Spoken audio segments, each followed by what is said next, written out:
So in a day and age where games like Fortnite and Call of Duty has a lot of guys hyper fixated on firearms, acting like guns are the end all be all, the only thing you need solution to a crisis or a survival situation, I'm here to tell you that ain't the case. So before we begin, I want to say thanks for tuning into another episode of the Urban Warrior Podcast, your number one source for self-defense, survival, and the supernatural.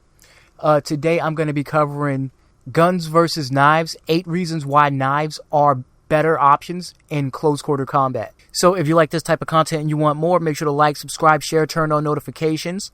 And without further ado, let's kick it. So the famous adage famously uttered by Sean Connery in the film The Untouchables, don't bring a knife to a gunfight. While this maxim is true in many situations, it fails to address the nuance of close quarters combat, where knives often emerge as the more favorable choice. So in such confined scenarios, possessing an edged weapon can make all the difference between self-preservation and being vulnerable. So I'm going to give you 8 compelling reasons why knives outshine guns when the battlefield narrows, potentially setting the age-old debate of knives versus guns to rest once and for all. First of all is the 21-foot rule. Law enforcement has long relied on the 21-foot rule, which poses that an assailant wielding a knife can cover 21 feet in the time it takes you to draw and fire your gun. This rule underscores the immense pressure on someone trying to draw a firearm in such a situation.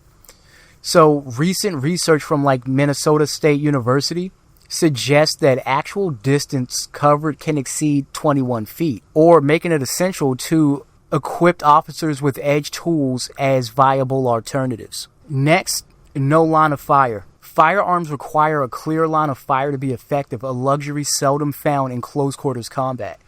In contrast, knives can be tactically deployed with precision in various ways, minimizing the risk of missing your target. Next, if you miss. In movies, individuals miraculously manage to draw and fire a gun just in the nick of time to thwart an attacker. In real life, it's not so different. Encounters, however, often feature fast-moving adversaries who close in rapidly for a drawn gun to be used effectively. So even if you do manage to fire, there's no guarantee of hitting your assailant, rendering you defenseless as they approach you. Number 4, no ammunition needed. Unlike firearms, knives are always loaded, ready for action no matter how many times they are used. Number 5, fast learner. Almost anyone can wield a knife effectively with minimal training. As slashing and cutting with a blade, it's pretty instinctive. In contrast, mastering the use of a firearm demands a steeper learning curve and is more expensive. Number 6, no warning, just action. A knife's deployment is swift and silent, lacking the need to load, manipulate safeties, or squeeze a trigger.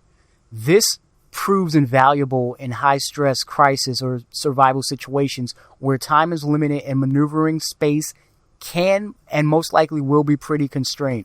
Number 7, the lethal force question. Responding to an attacker with a firearm often leaves you with one stark option: employing maximum, sometimes lethal force. A knife, while also lethal, offers a more versatile weapon capable of diverse defensive strategies. Next, better defense. Effective self-defense starts with situational awareness. If you're confronted by a knife-wielding assailant, prioritizing your safety over drawing your weapon is going to be paramount. So you're going to need to assess the distance between you and your attacker and focus on creating space while avoiding the initial assault. Attempting to draw a weapon without these precautions can lead to injury. As you evade the initial attack, prepare to draw your knife or defensive tool for tactical defense. These 8 reasons collectively emphasize the effectiveness of knives in close quarters combat.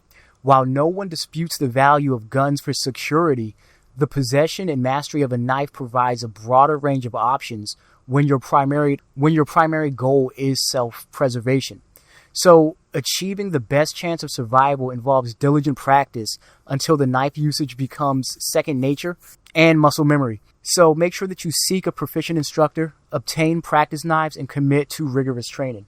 In close quarters confrontation, knives offer a distinctive advantage beyond their immediate lethality.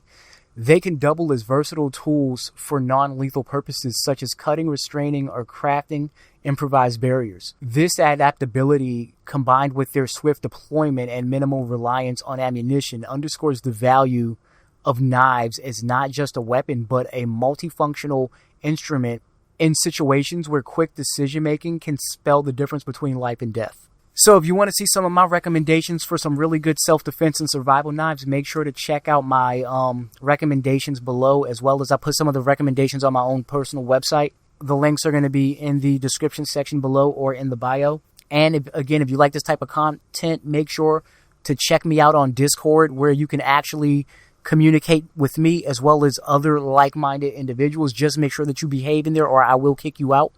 And also, being that this channel is not yet monetized, any type of contribution would be greatly appreciated. I do have my Patreon. Support starts as low as $1.50. So feel free to check that out. I have about 7 different tiers with a lot of really cool exclusive stuff. So check it out.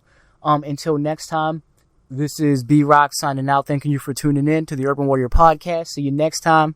Oh, and follow me on Twitch as well as on TikTok. Links in the description. Peace.